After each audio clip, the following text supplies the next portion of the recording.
जय Hind all of you. आज हम देखेंगे प्रैक्टिस 3.3 के एग्जांपल्स। इसमें ही हम सर्कल का टचिंग सर्कल्स का कंस्ट्रक्शन भी देख लेंगे। सो let's C question number 1। In this two circles having radii 3.5 centimeter and 4.8 centimeter touch each other internally. Find the distance between their center. Centre के बीच का डिस्टेंस हमें फाइंड करना है, तो हम कंसिडर करेंगे। Consider radius of circle with center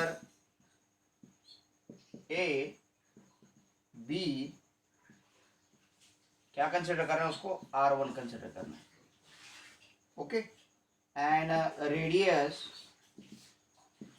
of circle with centre B R2। अब गिवन क्या है, हमें गिवन है R1 equals to 3.5 centimetre and R2 is equals to 4.8 centimetre. ठीक है,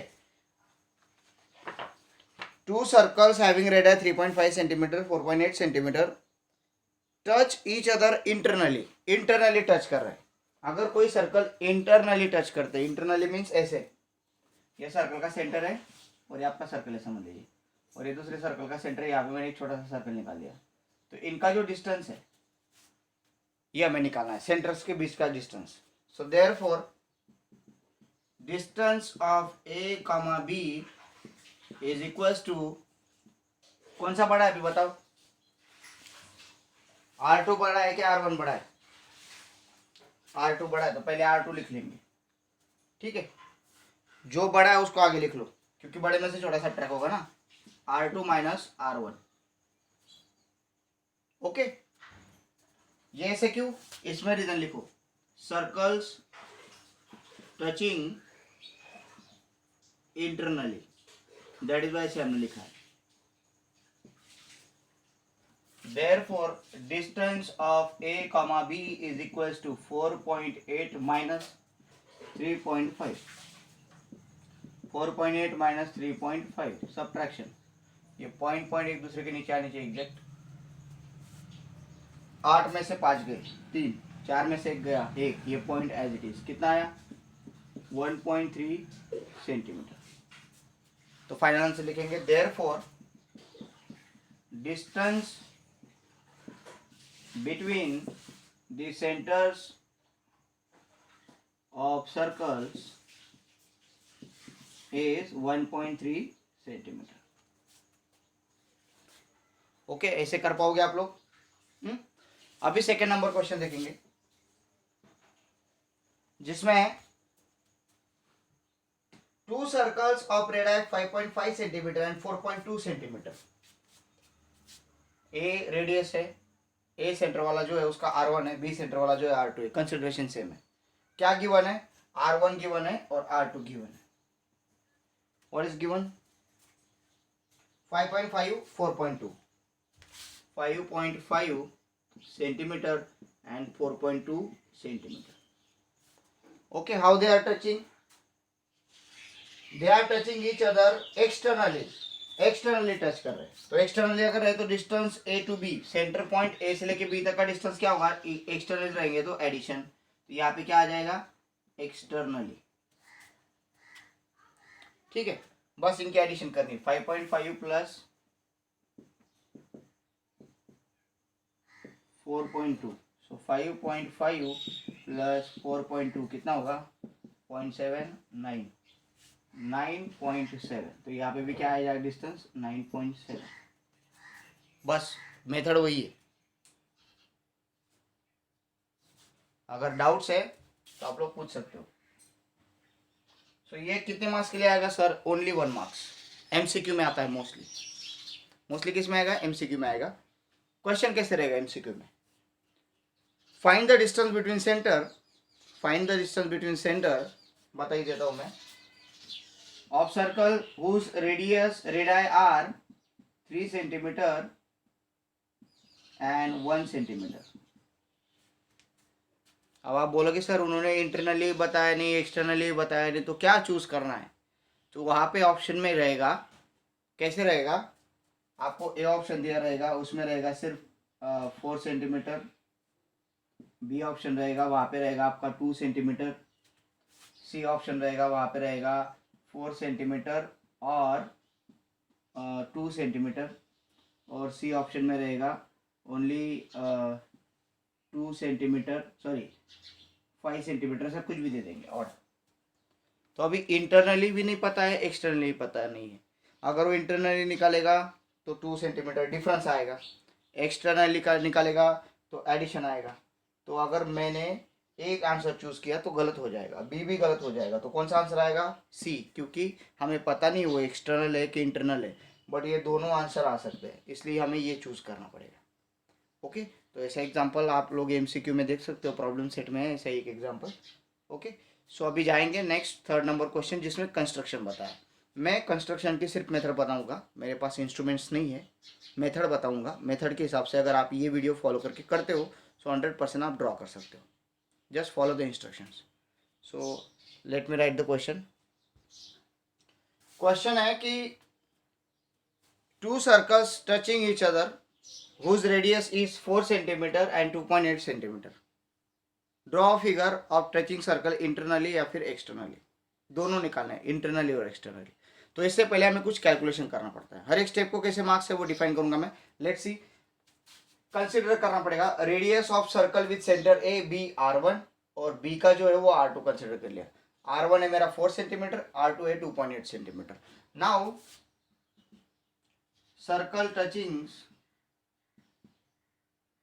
जो पहले बोला है वो क्या बोला उन्होंने, circle touching externally,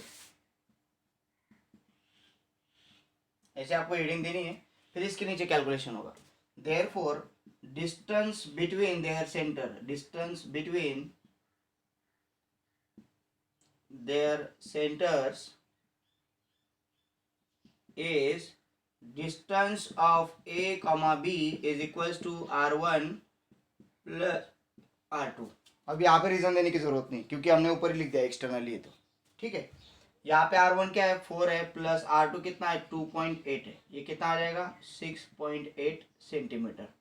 distance of A comma B इतना होगा। ये फर्स्ट हमने पहले रीडिंग दे दी, ये कैलकुलेशन आ गया, तो यहाँ पे ये जो कैलकुलेशन रहेगा इसको ज़्यादा से ज़्यादा हाफ मार्क्स मिलेगा, ज़्यादा कुछ नहीं, बट ये ज़रूरी है। अभी हमें क्या करना है, डिस्टेंस मिल गया ए बी का, तो हमें एक सिंपल सा, देखो अभी फॉलो करना है, कंस्ट्रक्शन कैसे करना है। ए बी एक्सटर्नली निकालना है, बाहर से टच होंगे, बाहर से मीन्स ऐसे देखेंगे। ओके, सो अभी यहाँ पे पहले हमें ए बी सेगमेंट ड्रॉ करना पड़ेगा। तो ए बी सेगमेंट ड्रॉ करते समय एक ध्यान रखना है कि आपका 1 मिलीमीटर का भी फर्क ना है। डिस्टेंस ए बी, तो मैंने यहाँ पे ए से लेके बी तक एक सेगमेंट निकाल ली। अब लास्ट ईयर 2-3 स्टूडेंट ऐसे थे, इनको ये समझ भी नहीं आता था सर कैसे निकाले, लास्ट तक नहीं समझ में आया, मुझे पता नहीं क्या प्रॉब्लम आ रहा था, बट अभी तक उनको समझाया नहीं समझाया मुझे पता नहीं। ठीक है, तो ये मैं ए बी सेगमेंट मैंने निकाल ली। अभी हमारा काम क्या होता है यहाँ पे कि हमें ए जो पॉइंट है, ए पॉइंट, इसके बारे में सोचना है। ए पॉइंट एक सर्कल का सेंटर है, इट मीन्स वहां पे मेरा मेटल टिप आएगा। मेटल टिप मीन्स जो कंपास होता है उसका जो मेटल पॉइंट है, पेंसिल पॉइंट और मेटल पॉइंट होता है, मेटल पॉइंट वहां पे रखेंगे। बट रखने के बाद वो कंपास में कितना डिस्टेंस लेना है उसके बारे में सोचना है। तो ए का रेडियस क्या है, R1 है, और R1 की क्या वैल्यू है दिखाइए कहाँ पे, ये 4 सेंटीमीटर है। तो अगर आप ए पे रखोगे तो आपके कंपास में कितना डिस्टेंस होना चाहिए, 4 सेंटीमीटर होना चाहिए। तो आपने ए पे रखा, सेम प्रोसेस आपको इंटरनली के लिए भी करनी पड़ती है, सिर्फ ये डिस्टेंस कम ज़्यादा हो जाता है।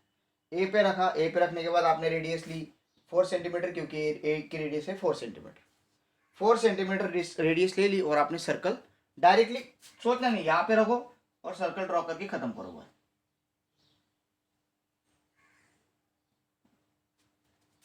ठीक है, आपने ऐसा सर्कल ड्रॉ कर दिया।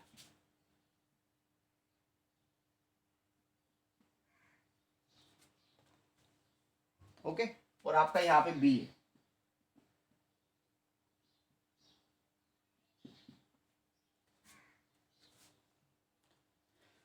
अब ये हो गया ए का R1 जो मैंने लिया था। अब बी का रेडियस निकाल। बी का रेडियस क्या है? बी का रेडियस 2.8 है। बी पे मैं कंपास का मेटल पॉइंट रखूंगा।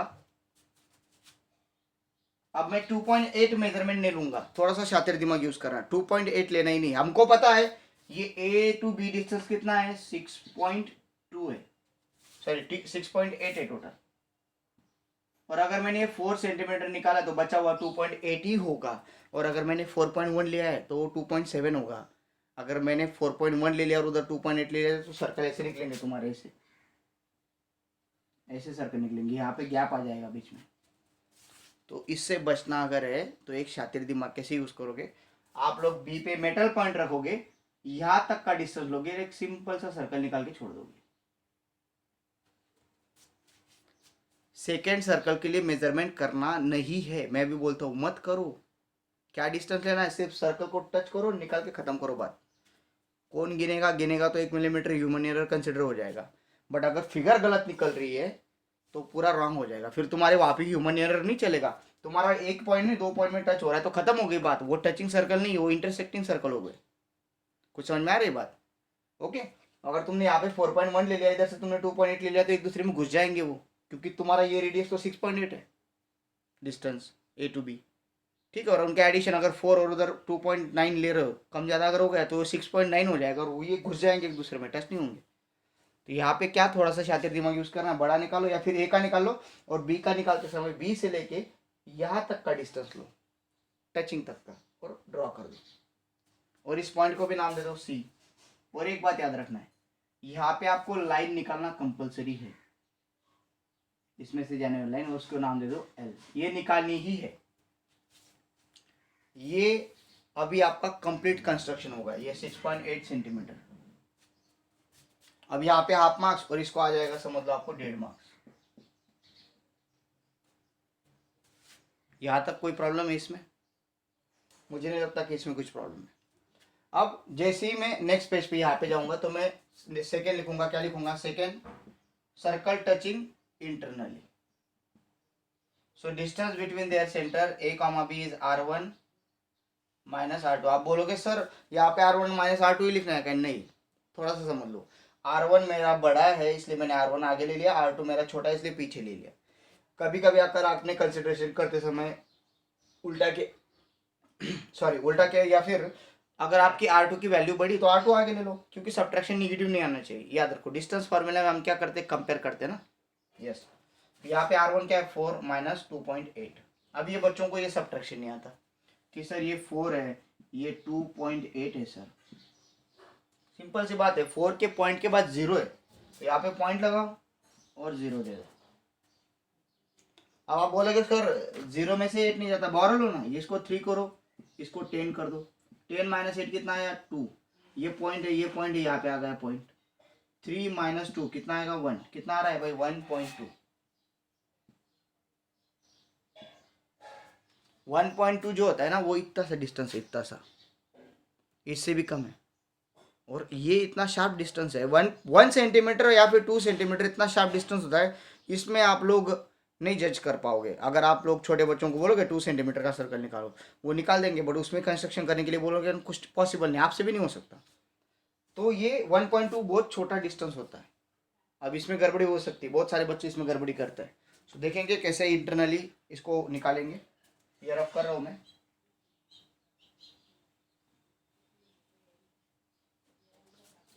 अब हमें ए बी निकालना है, तो ए बी ऐसे दिखेगा आपका, देखो इतना छोटा दिखेगा। और इसमें कंफ्यूजन बहुत होता है कि अभी क्या करे भाई, इतना सा छोटा है, किस पे रखे, क्या रखे, कुछ नहीं, सेम करना है आपको। ए पॉइंट है, उसका रेडियस क्या है? R1 है। R1 का मेजरमेंट कितना है? 4 सेंटीमीटर। ए पे मेटल पॉइंट रखो, कंपास में 4 सेंटीमीटर लो, ड्रॉ कर दो सर्कल। पहला सर्कल ड्रॉ हो गया, करेक्ट है। अभी कौन सा बाकी है? बी वाला सर्कल बाकी। बी का रेडियस क्या है? R2। R2 क्या है? 2.8। कंपास में ले लिया 2.8, बी पे रखना है मेटल पॉइंट। ये कंफ्यूजन होता है, यहाँ पे ए पे रखोगे तो 4 सेंटीमीटर, बी पे रख के अभी सर्कल निकालना है आपको। अब यहाँ पे आप बोलोगे सर सर्कल कैसे निकाले, तो एक बात याद रखना है, थोड़ा सा शातिर दिमाग यूज करना है। यहाँ से थोड़ा सा ऐसे डॉटेड लाइन निकाल लो यहाँ तक स्ट्रेट। अगर आप 2.8 का मेजरमेंट लेके निकालते हो तो भी आ जाएगा, अगर आपका करेक्ट मेजरमेंट है। जिनका करेक्ट नहीं आता उनके लिए बता रहा हूं मैं। यहाँ तक डॉटेड लाइन निकालो, ये बी से लेके यहाँ तक का डिस्टेंस ले लो और सर्कल निकाल के खत्म कर दो बात। कुछ बात समझ में आ रही है? अगर आपने ये ए बी लिया है और ए पे रख के आपने 4 सेंटीमीटर का एक सर्कल निकाल दिया, तो बी पे रख के आपने एक और सर्कल निकालना है 2.8 का। बस वो टचिंग करेंगे ही अगर आपका मेजरमेंट करेक्ट है। और अगर आपका मेजरमेंट में थोड़ी फार नहीं है, थोड़ी बहुत भी गड़बड़ी हो जाती है, तो यहाँ पे क्या आएगा? ऑब्वियसली आपको एक शातिर दिमाग लगाना है, यहाँ से लेके यहाँ तक टचिंग तक का डिस्टेंस लेके आपको डायरेक्टली सर्कल ड्रॉ कर देना है। हो गया ना फिर कंस्ट्रक्शन? यस। क्या बाकी? लाइन। तो ये लाइन निकालनी आपको, एक टेंजेंट निकालनी पड़ेगी। टेंजेंट नहीं बोलना, उसको नाम देना है एल। ये डिस्टेंस लिखाने आप लोगों ने 1.2 सेंटीमीटर। ये हो गया लेबलिंग। तो इसको हाफ मार्क्स था, इसको 1.5 मार्क्स, टोटल 4 मार्क्स का क्वेश्चन हो गया। ओके, लेबलिंग को हाफ मार्क्स रहेगा, फिगर को 1 मार्क्स रहेगा। लाइन नहीं निकाली वो भी हाफ मार्क्स उड़ा देंगे शायद से। सो यहाँ पे ऐसे होता है। सो होप आपको ये समझा होगा। अगर डाउट्स है तो पूछा करो प्लीज़। जाएंगे नेक्स्ट क्वेश्चन के लिए। क्वेश्चन नंबर 4 ये है कि जिसमें आपको 2 टचिंग सर्कल दिए, जिसका पॉइंट P और Q ये सेंटर है और एक दूसरे को टच कर रहे हैं R पॉइंट में। यहां से मैंने एक लाइन निकाली, दिख रही है आपको लाइन? ये लाइन है AB, जो सर्कल विथ सेंटर P वाले को A में इंटरसेक्ट करती है, सर्कल विथ सेंटर Q वाले को B में इंटरसेक्ट करती है। इतना दिया है। अब क्या पूछा है? ये जो AP सेगमेंट दिख रहा है आपको, AP और QB एक दूसरे को पैरेलल है, ऐसे में प्रूव करना है। रही बात ये छोटा सा ट्रायंगल और ये छोटा सा ट्रायंगल एक दूसरे के साथ सिमिलर है, ये भी प्रूव करना है। और लास्ट वन जो है RQB दिया है, RQB मीन्स इसका मेजरमेंट दिया है आपको। और PAR पूछा है, PAR इसका मेजरमेंट पूछ लिया है। तो ये कर सकेंगे हम इजीली। So let's start.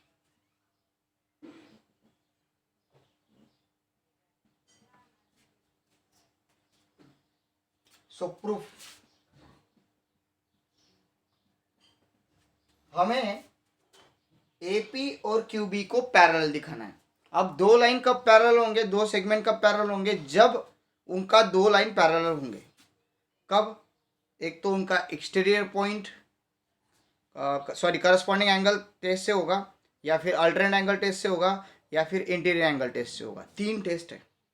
अब तीनों में से एंगल को ही चेक करना है। अब यहाँ पे हम आएंगे, एंगल की बात अगर चल रही तो एंगल को चेक करना, तो एंगल चेक करना पड़ेगा ना। अभी अगर ये दोनों पैरेलल है, कौन सा? AP, और यहाँ पे है QB, ठीक है। और आपका ये है, ये एक लाइन जा रही है, दिख रहा है आपको? ये क्या है? ये A पॉइंट, ये है आपका B पॉइंट, और एक ऐसी लाइन जा रही है जो आपके P से जाती है और इधर Q में जाती है। करेक्ट है? यहां तक कोई प्रॉब्लम है? नहीं। अब बात करेंगे पहले इसकी, थोड़ा सा समझ लो। किसकी बात करेंगे? ये जो PR है और ये जो PA है, इनका मेजरमेंट सेम रहेगा। आप बोलोगे सर कैसे सेम रहेगा? तो इसका मेजरमेंट सेम क्यों है? क्योंकि they are radius of same circle. ये क्या है? सेम सर्कल की रेडियस है। तो इसका और इसका मेजरमेंट, किसका? PR का और PA का मेजरमेंट सेम रहेगा। ओके, इट मीन्स इसका और इसका मेजरमेंट सेम होगा। ये R पॉइंट है, इसका और इसका मेजरमेंट सेम हो गया। सेम इस सर्कल में QR का और QB का मेजरमेंट सेम आएगा, क्योंकि they are radius of circle.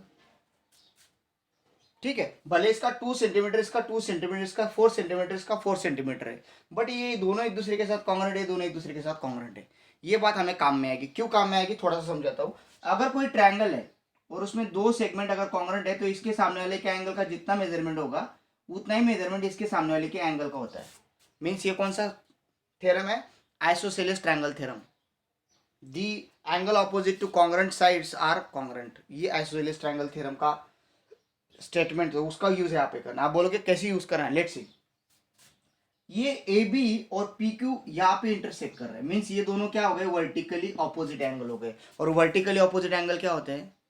Congruent होते हैं। करेक्ट?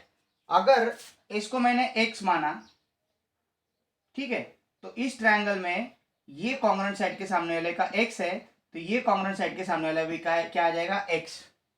पहले वर्टिकली ऑपोजिट से दोनों को क्या दिखा दिया, कॉन्ग्रुएंट, करेक्ट है। इसको मैंने मान लिया x, इसको माना x, तो ये जो ट्रायंगल है इसमें ये आइसोसेलेस ट्रायंगल है, ये कॉन्ग्रुएंट साइड के सामने वाला x है, तो इसकी कॉन्ग्रुएंट साइड के सामने वाला भी क्या आएगा, x आ जाएगा, करेक्ट है। सेम अगर ये दोनों कॉन्ग्रुएंट है और इसके सामने वाला अगर x है तो इसके सामने वाले भी क्या आ जाएगा, x आ जाएगा।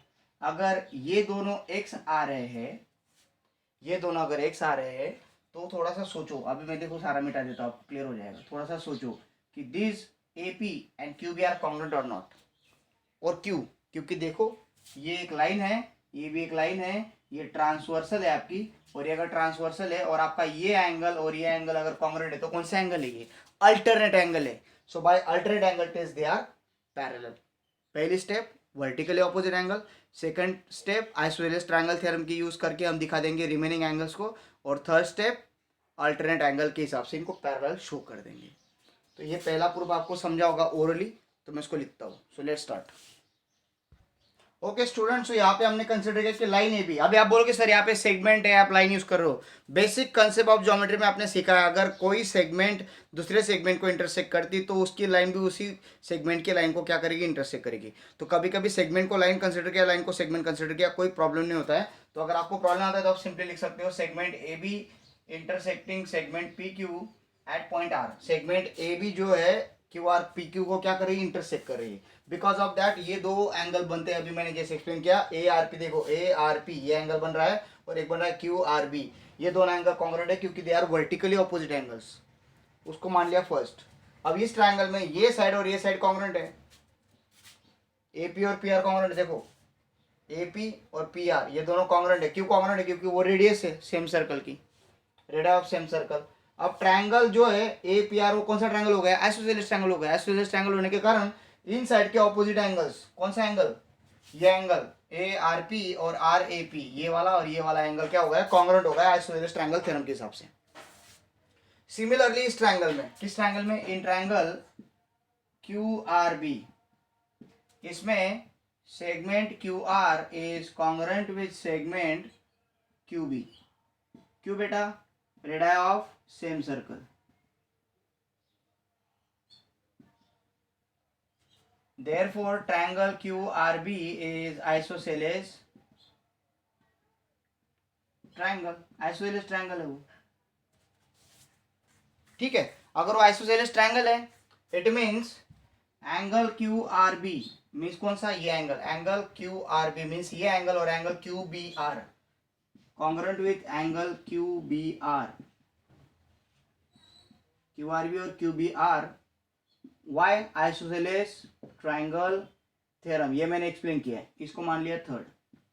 अब देखो ये दोनों तो एक दूसरे के साथ कॉन्ग्रुएंट है बाय फर्स्ट, और ये दोनों तो कॉन्ग्रुएंट है ना एक दूसरे के साथ। मींस इसका अगर 60 डिग्री मेजरमेंट है, इसका भी 60 डिग्री होगा क्योंकि वो कॉन्ग्रुएंट है। अगर इसका 60 डिग्री है इसके साथ कॉन्ग्रुएंट, मींस इसका भी कितना होगा, 60 डिग्री होगा, और इसका 60 डिग्री इन दोनों का, तो इसका भी 60 डिग्री हो गया। तो क्या लिखोगे, by first second third angle ये R A P congruent with angle Q B R, कौन सी टेस्ट, कौन सी प्रॉपर्टी, ट्रांजिटिविटी, ट्रांजिटिविटी मीन्स अभी ये दो एंगल कॉन्ग्रुएंट हो गए। अब हमें पैरेलल शो करना है, तो पैरेलल शो करने के लिए मैं इतना पार्ट रफ करता हूं। ये